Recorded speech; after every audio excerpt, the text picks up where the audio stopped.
Guys welcome back to study. This is Dheeraj Kumar. अभी हम लोग करने वाले हैं साइंस के वीवीआई प्रश्न। और ध्यान से सुनना, अभी आपको पता होगा कि आप कोस्ट गार्ड नाविक जीडी का एग्जाम देने जा रहे हो और मैं coast guard assistant commandant GD का एग्जाम मेरा है।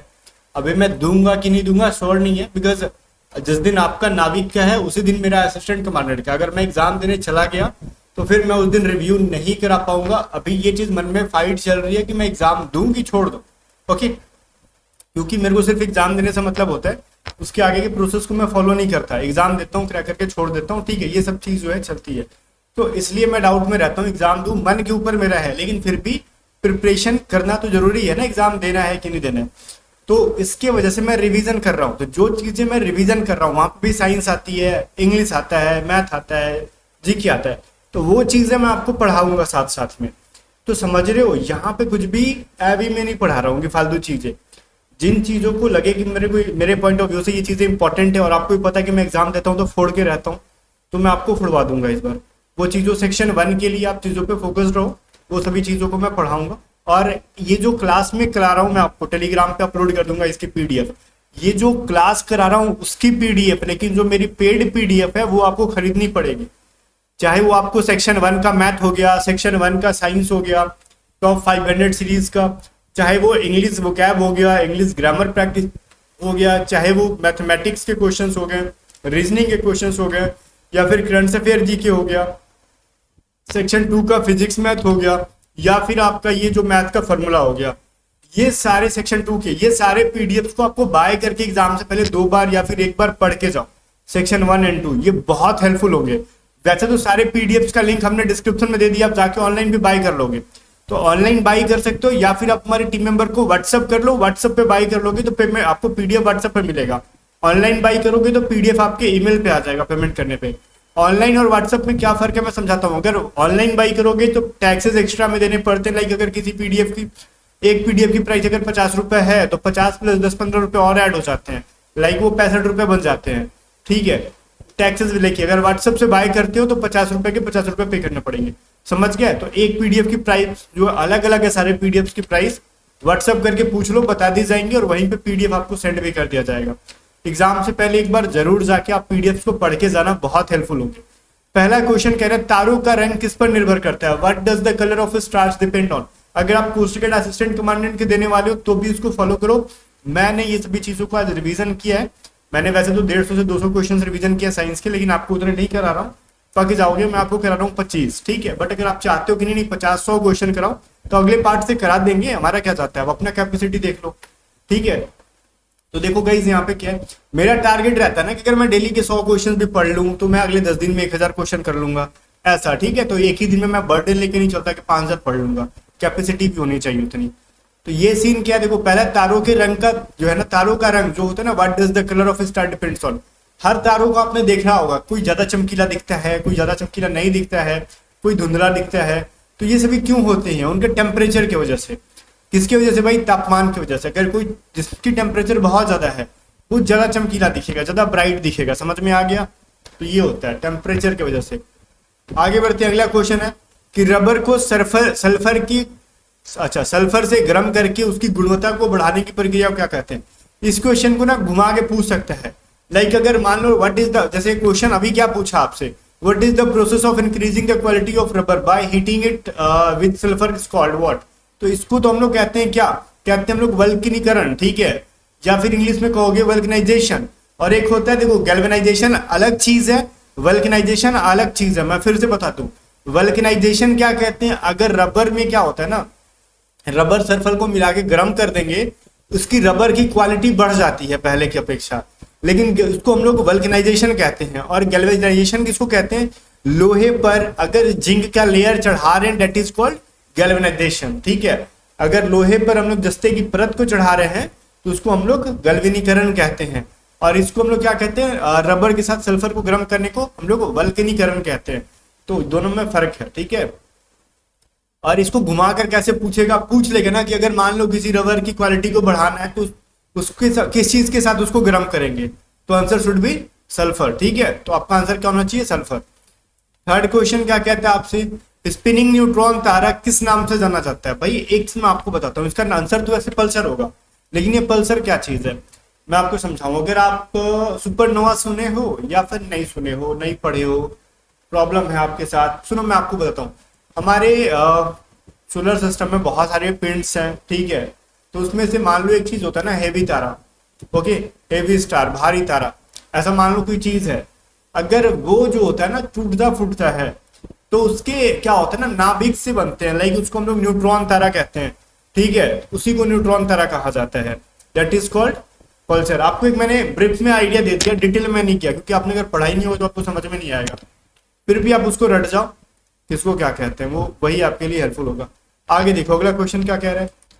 प्रकाश वर्ष किसकी इकाई है, ठीक है। तो भाई किसकी इकाई है, बोलोगे जिसकी है उसकी है, हमको क्या मतलब है, ठीक है। ये किसी की नहीं है जो समझ रहे हो आप, ये क्या है भाई, दूरी की इकाई है। आई मीन ये किसी की गर्लफ्रेंड नहीं है, दूरी की डिस्टेंस की इकाई है। तो प्रकाश वर्ष देखो समझ के ना, ऑप्शन में रहेगा कि लाइक लाइट की, प्रकाश की। तो बहुत बच्चे ना जिन्होंने नहीं सुना है, जो साइंस बैकग्राउंड वाले, तो आप लोग होंगे ही अगर जीडी से भरे हो तो, ऑब्वियस सी चीज है। तो उसका आंसर क्या करोगे आप लोग, डिस्टेंस से। अगर डीबी वाले बच्चे होते ना, तो उनमें से जो आर्ट्स बैकग्राउंड वाले होते थे वो लोग गलती कर देते थे। आप लोग तो समझदार हो गए, कर लोगे। फिर कह रहा है सूखी बर्फ क्या है, बोलोगे सूखी बर्फ क्या है, क्या है सूखी हुई बर्फ है, नहीं। सूखी बर्फ को मतलब क्या कहते हैं ना, अगर मान लो कोई कार्बन डाइऑक्साइड अगर वो सॉलिड स्टेट में है, दैट इज कॉल्ड ठोस carbon dioxide, solid carbon dioxide, उसको हम लोग सूखी बर्फ कहते हैं। ओके, याद रहेगा।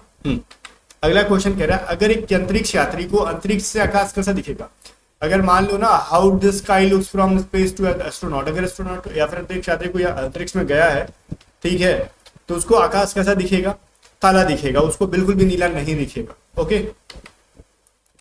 फिर कह रहा है एक लोहे की गेंद को पारे या मरकरी से भरे बाल्टी में गिराया जाता है तो क्या होगा। If an iron ball is dropped into a bucket filled with mercury, ठीक है, तो क्या होगा भाई। अब यहाँ पे सवाल उठता है, आपको लग रहा होगा ना, ठीक है, पारा अगर मान लो बाल्टी के अंदर डाल दिया हमने और एक बॉल को डाल दिया, लोहे के बॉल को, तो लोहा का बॉल तो ऐसे भारी रहता है, घुस जाएगा अंदर, डूब जाएगा। नहीं, आपको पता है पारे का जो डेंसिटी होता है उससे भी ज्यादा होता है, ठीक है, वो उसको डूबने ही नहीं देगा। रीजन, क्योंकि लोहे की बॉल की डेंसिटी कम हो जाएगी पारे से, ठीक है। तो ये कह रहा है उसके ऊपर तैरेगा या पारे या पारद की सतह पर तैरने लगेगा। रीजन मैंने बोल दिया, क्योंकि उसकी डेंसिटी पारे की ज्यादा होती है। घनत्व हिंदी में कहते हैं। डेसिबल का प्रयोग किसके मापने के लिए कहते हैं, तो डेसिबल जनरली आपको साउंड से है, तो क्या होता है, इंटेंसिटी ऑफ साउंड, ध्वनि की तीव्रता। या फिर आपसे क्या कहना, मान लो कहीं साउंड पोल्यूशन है तो उसको किस चीज में मेजर करेंगे, तो डेसिबल में कितना डेसिबल है साउंड पोल्यूशन में यहाँ पे। ओके, नाइन्थ क्वेश्चन कहता है कि वह वैज्ञानिक कौन थे जिन्होंने सर्वप्रथम, इसका आंसर है दिख गया, तो वह वैज्ञानिक कौन थे जिन्होंने सर्वप्रथम खोज की कि पृथ्वी सूर्य के चारों ओर घूमता है। तो उसका आंसर है कोपरनिकस, आपको दिख गया। लेकिन यहाँ पे मैं आपको समझाना चाहूंगा, कोपरनिकस ने कहा था कि अर्थ सन के चारों ओर घूमता है, लेकिन वहीं पे केपलर का फर्स्ट लॉ पढ़ोगे तो केपलर ने ये बताया, ठीक है चल ठीक है, तूने तो बोल दिया कि चारों ओर घूमता है, लेकिन ये बता कैसे घूमता है। तो कोपरनिकस टाटा फिस हो गया, बोलता है कि हमको नहीं पता। तो कोपरनिकस ने बोला ठीक है भाई तूने जो किया अच्छा किया, लेकिन कोपरनिकस ने बताया कि अर्थ घूमता तो ठीक है, लेकिन कैसे घूमता है, तो वो एलिप्टिकल घूमता है, लाइक ऐसे, ये ऐसा पाथ होता है वो, ठीक है, सर्कुलर नहीं होता वो। चलो आगे देखते हैं। कह रहे जल का घनत्व किस तापमान पर सर्वाधिक होता है, what temperature is the density of water highest. भाई ये 4 डिग्री सेंटीग्रेड पे हाईएस्ट होता है, तो आपको पता होना चाहिए। -4 डिग्री नहीं है, ध्यान से सुनना।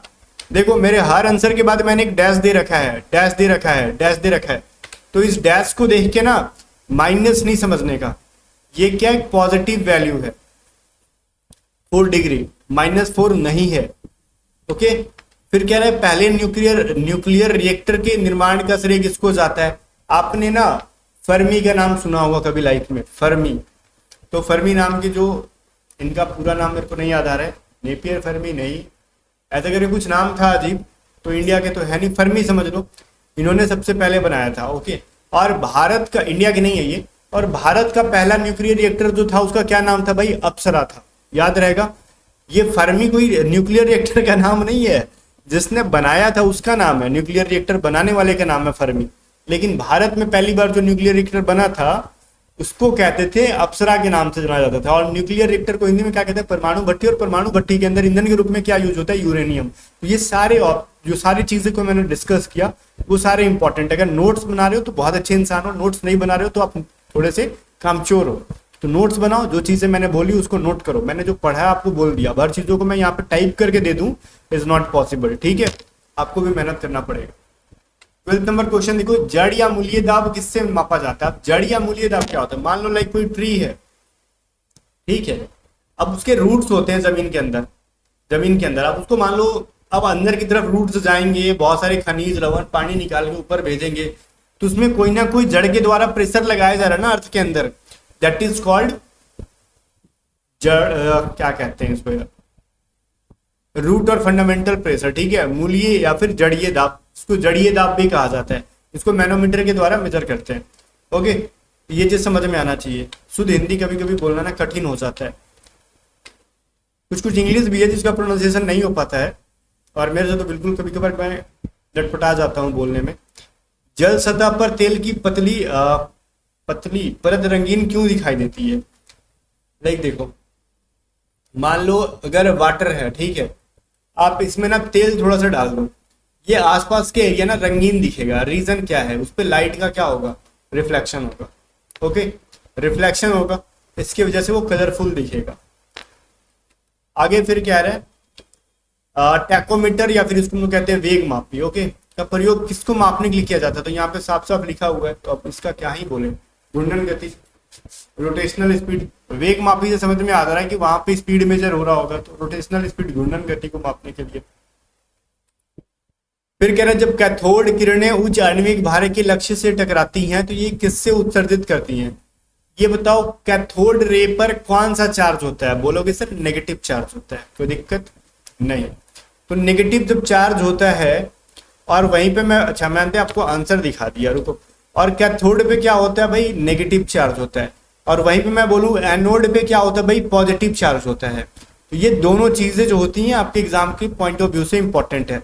कभी कभार पूछता है एग्जाम में, बताओ अगर किसी सेल के, ठीक है, कैथोड जो है ना, कैथोड वाले पार्ट पे कौन सा चार्ज होता है, या फिर नेगेटिव चार्ज वाले पार्ट को क्या कहते हैं? कैथोड, या फिर पॉजिटिव वाले को एनोड, या फिर एनोड पे कौन सा चार्ज होता है? पॉजिटिव, ठीक है, तो ये पूछ सकता है। अब हम क्वेश्चन पे आ जाते हैं। क्वेश्चन क्या कह रहा है, जब कैथोड किरणें उच्च आणविक भार के लक्ष्य से टकराती हैं तो ये किससे उत्सर्जित होती है? एक्सरे। अब मैं क्या ही बोलूं, आंसर मैंने दिखा दिया था। रॉकेट किस सिद्धांत पर काम करता है? गाइस पता होना चाहिए, समय संरक्षण के सिद्धांत पर, कंजर्वेशन ऑफ मोमेंटम, ठीक है, ये एग्जाम में बहुत बार पूछा गया आपसे। अगला क्वेश्चन है, कैथोड किरणों में ऋण आवेशित कण जो होते हैं, क्या होते हैं? ऋण आवेशित होते हैं, सही तो है। अच्छा, इलेक्ट्रॉन, अजीब हाल है। देखो क्वेश्चन में थोड़ा सा ऑप्शन अजीब टाइप से किया गया, इसको सेट करने के लिए मैंने कहा था टाइपिंग वाले भाई से कि कैथोड रे पे कौन सा चार्ज होता है, तो भाई ने खुद से मॉडिफाई कर दिया क्वेश्चन को, इलेक्ट्रॉन। सही है, सबको पता है इलेक्ट्रॉन पे तो फिर नेगेटिव चार्ज होता है, प्रोटॉन पे क्या होता है? पॉजिटिव चार्ज होता है, न्यूट्रॉन के ऊपर नो चार्ज, कोई भी चार्ज नहीं होता, ठीक है, तो ये चीज आपको पता होना चाहिए। इस क्वेश्चन को पढ़ के जब तक ऑप्शन ना हो तो समझ में ना आएगा कि ये पूछ क्या रहा है। Cathode rays contains negative charge particle which are, ठीक है, तो ये चीज पूछता है आपसे एग्जाम में, ये नहीं पूछेगा। ये क्वेश्चन को मॉडिफाई कर दिया भाई ने, मैंने जो क्वेश्चन दिया था वो क्वेश्चन ही है कि कैथोड रे में कौन सा चार्ज होता है, ये पूछता है एग्जाम में। ये थोड़ी पूछता है कि इलेक्ट्रॉन, सबको पता है इलेक्ट्रॉन पे नेगेटिव चार्ज होता है, इसमें कोई कंफ्यूजन वाली चीज ही नहीं है। ध्वनि प्रदूषण की यूनिट क्या है? ऐसा यूनिट है क्या? ऐसा यूनिट बोल रहा हूँ, डेसिबल होता है, ठीक है, मैंने तो शुरू में ही बताया था आपको, लाइक ऐसा कुछ क्वेश्चन आया था स्टार्टिंग में उसमें।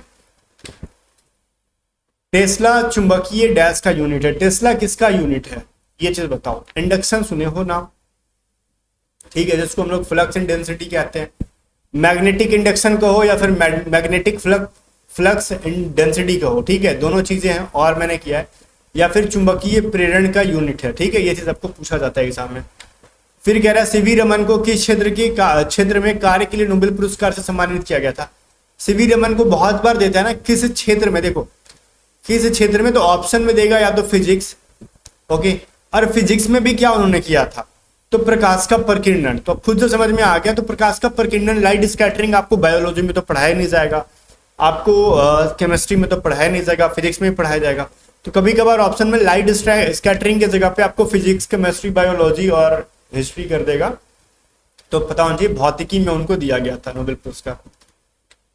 फिर कह रहा है सुस्पष्ट दर्शन की न्यूनतम दूरी कितनी होती है? जो मान लो कोई चीज है, कितनी डिस्टेंस पे रखेंगे आंख से, ना उससे ज्यादा दूर ना उससे पास, कि क्लियरली अपने को विजिबल हो। तो 25 सेंटीमीटर पता होगा। केल्विन किसकी इकाई है? तो ये किसकी है भाई? तापमान, टेम्परेचर की। ओके चलो अगला क्वेश्चन देखते हैं हम लोग क्या है। कह रहा है हवा में उपस्थित आर्द्रता की मात्रा को क्या कहते हैं? अब आपको मैंने जो आप सोच रहे होगे वो मैंने नहीं पूछा, मैं पूछता हूँ ना, आपसे क्वेश्चन पूछता हूँ, बताना हवा में उपस्थित जो आर्द्रता होती है उसको किस चीज से मेजर कहते हैं, मेजर करते हैं? उस आर्द्रता को कहते हैं अपेक्षित आर्द्रता, ठीक है। क्या कहते हैं? Relative humidity. और रिलेटिव ह्यूमिडिटी को किस चीज से मेजर करते हैं? अगर आपको पता है तो कमेंट में बताओ, अगर नहीं पता तो सुन लो। उसको मेजर करते हैं हाइग्रोमीटर से, और ये बहुत बार एग्जाम में पूछा गया है, हाइग्रोमीटर। 24 कह रहा है प्रनाभिक के घटक क्या होते हैं? प्रनाभिक का मतलब क्या होता है? न्यूक्लियस। न्यूक्लियस के अंदर क्या क्या होते हैं? प्रोटॉन और न्यूट्रॉन दोनों नाभिक के अंदर होते हैं। मान लो कोई अगर एलिमेंट है तो उसके चारों ओर इलेक्ट्रॉन घूमेगा और उसके नाभिक में प्रोटॉन और न्यूट्रॉन बैठे होंगे आराम से, ठीक है। अगला क्वेश्चन है वह कण जिसका द्रव्यमान पॉजिट्रॉन के द्रव्यमान के निकट होता है। तो पॉजिट्रॉन के द्रव्यमान के निकट कौन होता है? इलेक्ट्रॉन होता है। बट दोनों में फर्क ये है ना कि इलेक्ट्रॉन पे नेगेटिव चार्ज होता है, पॉजिट्रॉन पे पॉजिटिव चार्ज होता है।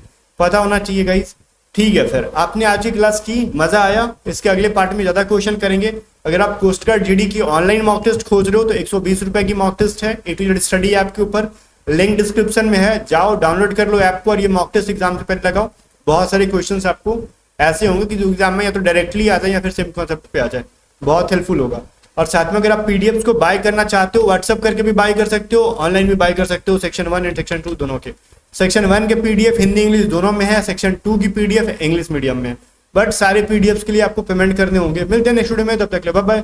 वीडियो को लाइक करके शेयर कर देना और A to Z स्टडी को सब्सक्राइब कर लेना। और जाते जाते एक चीज, हाँ भूलना मत, एक चीज क्या मैंने बोला, शेयर करने के लिए दोस्तों के साथ शेयर जरूर करना।